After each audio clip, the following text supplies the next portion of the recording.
Hai teman pemilih, sudahkah kamu terdaftar sebagai pemilih? Jika belum, silahkan unduh aplikasi mobile Lindungi Hakmu di Play Store. Aplikasi yang sama juga menyediakan fitur cek daftar pemilih, rekapitulasi data pemilih, dan fitur pelaporan data pemilih yang tidak memenuhi syarat, seperti meninggal dunia atau telah bergabung menjadi anggota TNI maupun Polri. Berikut ini adalah tutorial penggunaan aplikasi Lindungi Hakmu. Untuk melakukan pengecekan data pemilih kamu, teman pemilih bisa klik pada tombol pencarian yang telah disediakan. Kemudian silahkan pilih kota atau kabupaten domisili teman pemilih.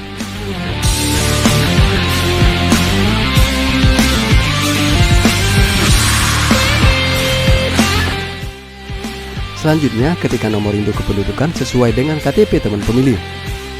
Apabila data yang dimasukkan teman pemilih ada dalam data pemilih tetap, maka data teman pemilih akan ditampilkan.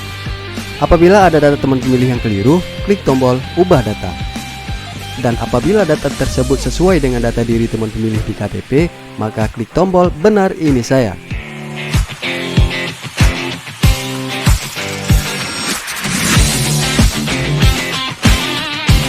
Ayo, cek data pemilih kamu.